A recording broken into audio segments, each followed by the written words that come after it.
Hello दोस्तों, क्या heart patients को ज़्यादा प्रोटीन खाना चाहिए? कौन सा प्रोटीन खाना चाहिए? किस तरह से प्रोटीन खाना चाहिए? कब कब प्रोटीन खाना चाहिए? ये सारी चीज़ों पर आज हम बात करेंगे। हम जानते हैं कि बहुत सारी बीमारियों में प्रोटीन ज़्यादा रिकमेंडेड होता है। किडनी के पेशेंट्स में अक्सर प्रोटीन कम रिकमेंडेड होता है।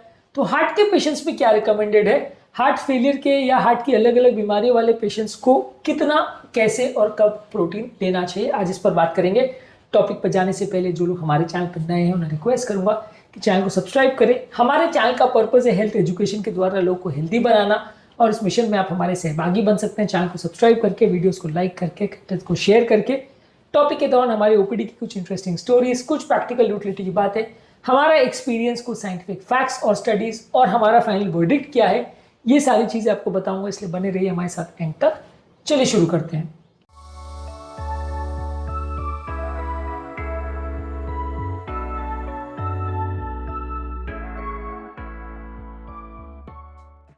क्या आप प्रोटीन्स पर फोकस करते हैं? क्या आपके परिवार में किसी को हार्ट का प्रॉब्लम है, उसको प्रोटीन कम या ज्यादा लेने को बोला गया है? कमेंट सेक्शन में लिखकर हमें बताएं। प्रोटीन हार्ट मसल की स्ट्रेंथ को बिल्डअप करने में मदद करता है।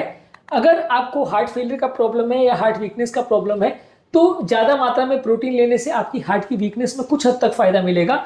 2017 में journal of American college of cardiology में एक आर्टिकल आया था जहां पे बताया गया था कि हार्ट फेलियर पेशेंट्स में प्रोटीन लेने से मसल स्ट्रेंथ और हार्ट के फिजिकल फंक्शन में इंप्रूवमेंट मिलती है। अक्सर हार्ट फेलियर पेशेंट्स की शिकायत ये रहती है कि उनको बहुत ज्यादा वीकनेस और कमजोरी होती है, और ऐसे मामलों में ज्यादा प्रोटीन लेना फायदेमंद होता है। प्रोटीन आपकी भूख को भी शांत करता है और वजन भी कम करने में मदद करता है। अगर आप ज्यादा मात्रा में प्रोटीन लेते हो तो खाने में जो ओवर ईटिंग की टेंडेंसी होती है वो कम हो जाती है। इससे भी हार्ट पर पड़ने वाला लोड कम हो जाता है। American journal of clinical nutrition में एक आर्टिकल में बताया गया था कि हायर प्रोटीन डाइट लेने से आपका कैलोरी इंटेक कम हो जाता है। ओवरवेट इंडिविजुअल्स में फायदा करता है, जिससे कि वजन कम होता है। हार्ट फेलियर पेशेंट्स या हार्ट की बीमारी वाले पेशेंट्स में इनडायरेक्टली फायदा करता है। हम सभी ये जानते हैं कि अगर किसी व्यक्ति को हार्ट का प्रॉब्लम है तो ज्यादा वजन उसके लिए नुकसानदायक है। इसके अलावा प्रोटीन की क्वालिटी की अगर बात करें तो एनिमल प्रोटीन अगर आप ले रहे हो तो फिश और स्किनलेस पोल्ट्री या चिकन अच्छा है।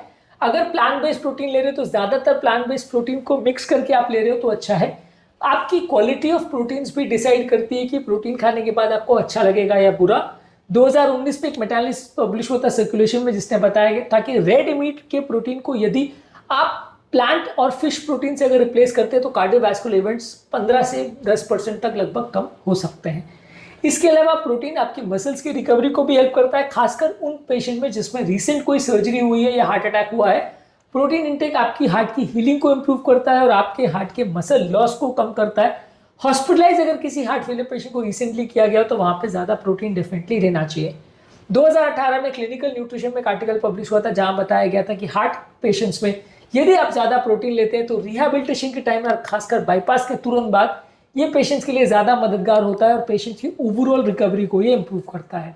अगर किसी हार्ट पेशेंट को साथ में किडनी का भी प्रॉब्लम तो वहां पे आपको ध्यान रखना पड़ेगा, क्योंकि अगर साथ में किडनी का प्रॉब्लम है, क्योंकि अक्सर इस तरह के हार्ट फेलियर पेशेंट्स में किडनी प्रॉब्लम साथ में देखी जाती है, वहां पे अगर आप बहुत ज्यादा मात्रा में प्रोटीन लेंगे तो नुकसानदायक हो सकता है। वहां पे आपको मॉडरेट प्रोटीन लेना पड़ेगा किडनी सेफ्टी का ध्यान रखते हुए, नहीं तो वो हार्ट और किडनी दोनों पर नुकसान कर सकता है। ऐसा ट्रांसप्लांटेशन आर्टिकल में 2016 में एक आर्टिकल में बताया गया था। इसके अलावा प्रोटीन को एक बार में बहुत ज्यादा नहीं लेना, आपको डिवाइड करके अलग अलग टाइम पे लेना है। अगर आप डिवाइडेड वे में प्रोटीन लेते हैं, यानी दिन के हर टाइम पर आप बीच बीच में प्रोटीन लेते हैं, तो वो ज्यादा फायदा करेगा एक बार में बहुत ज्यादा प्रोटीन लेने के बदले। ये वैसे ही कि पौधे को बार बार पानी देने से फायदा करता है, लेकिन एक बार में आप 10 गुना पानी उसको अगर डाल दोगे, पूरे महीने का पानी एक बार में डाल दोगे तो पौधा उल्टा डूब जाएगा या मर जाएगा। आप उसको रोज पानी दोगे, बार बार पानी दोगे तो वो ज्यादा अच्छा ग्रो करेगा। तो वैसे ही प्रोटीन को डिवाइडेड वे में दोगे तो ज्यादा अच्छा है।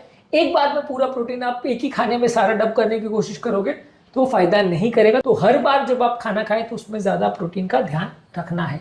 अमेरिकन जर्नल ऑफ फिजियोलॉजी और एंडोक्राइनोलॉजी मेटाबॉलिज्म में एक आर्टिकल पब्लिश हुआ था जिसमें बताया था कि स्पेस्ड वे में प्रोटीन लेने से आपका नाइट्रोजन बैलेंस और बॉडी का लीन मसल मास ज्यादा बेटर रहता है। इसके अलावा कुछ स्पेसिफिक अमीनो एसिड जैसे आर्जिनिन और टोरिन अगर हम लेते हैं, जो कि अमीनो एसिड्स हैं, प्रोटीन का पार्ट है, ये अगर लेते हैं तो ये नलियों की हेल्थ को भी इंप्रूव करता है और आपकी ओवरऑल हार्ट की हेल्थ को भी इंप्रूव करता है।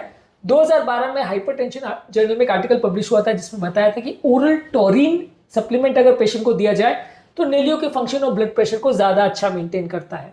प्रोटीन आपके शरीर के इन्फ्लेमेशन और सूजन को भी कम करता है, जिससे नलियों के अंदर का सूजन और इन्फ्लेमेशन कम होता है। ये हार्ट फेलियर पेशेंट्स में एक इंपॉर्टेंट रोल प्ले करता है। इसके अलावा प्रोटीन इंटेक आपकी कुछ दवाइयों के काम करने के तरीके और उनके मेटाबॉलिज्म को भी इन्फ्लुएंस कर सकता है। प्रोटीन मैलन्यूरिशमेंट या मैलन्यूट्रिशन अगर किसी व्यक्ति को, तो वैसे पेशेंट्स हार्ट फेलियर में जल्दी मर जाते हैं, ऐसा दिखाया गया है।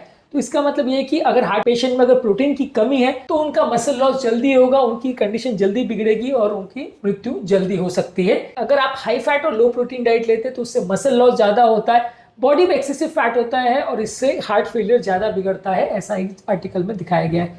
तो बेसिकली इस मामले में हमारा फाइनल वर्डिक्ट ये है कि आपको ज्यादा प्रोटीन लेना है, बीच बीच में लेना है, हाई क्वालिटी प्रोटीन लेना है, फैट कम लेना है, और खासकर जब हार्ट की सर्जरी हुई हो वहां पे आपको ज्यादा प्रोटीन लेना है, इससे आपको ज्यादा फायदा मिलेगा। तो आज के टॉपिक में हमने बात करी कि यदि किसी व्यक्ति को हार्ट फेलियर का प्रॉब्लम है तो उसको प्रोटीन ज्यादा लेना चाहिए कम। हमारा फाइनल वर्डिक्ट ये है कि प्रोटीन ज्यादा लेना है, हाई क्वालिटी लेना है और बार बार डिवाइड करके लेना है, एक बार में सारा प्रोटीन नहीं लेना है। तो हार्ट फेलियर पेशेंट्स में अनलेस साथ में किडनी का प्रॉब्लम अगर नहीं है तो प्रोटीन आपको ज्यादा लेना है। ज्यादा प्रोटीन और अच्छी क्वालिटी का प्रोटीन लेने से हार्ट फेलियर पेशेंट्स में और हार्ट की अलग अलग बीमारियों में आपको फायदा मिलेगा। वो आपका वजन भी कम करेगा, इन्फ्लेमेशन भी कम करेगा, नलियों की हालत भी कम करेगा, खासकर कुछ स्पेसिफिक अमीनो एसिड जैसे टॉरिन और अर्जिनिन। क्या हार्ट फेलियर मैनेजमेंट में आपके डॉक्टर ने आपको ज्यादा प्रोटीन लेने की हिदायत दी या नहीं? कमेंट सेक्शन में लिखकर हमें बताएं। उम्मीद करूंगा कि आज के टॉपिक में कुछ नई बातें जानने को मिली होगी। जो लोग हमारे चैनल पर नए हैं उन्हें रिक्वेस्ट करूंगा कि चैनल को सब्सक्राइब करें। हमारे चैनल का पर्पज है हेल्थ एजुकेशन के द्वारा लोगों को हेल्दी बनाना, और इस मिशन में आप हमारे सहभागी बन सकते हैं। चैनल को सब्सक्राइब करके, वीडियोस को लाइक करके, कंटेंट्स को फ्रेंड्स फैमिली के साथ शेयर करके आपके कमेंट्स हमें बताने में मदद करते हैं कि आपको हमारा कंटेंट कैसा लगता है। आपके कमेंट्स हमारे लिए मोटिवेशन और इंस्पिरेशन का भी काम करते हैं, इसलिए कमेंट्स करते रहिए, कंटेंट देखते रहिए और हेल्थ के सफर में हमारे साथ आगे बढ़ते रहिए।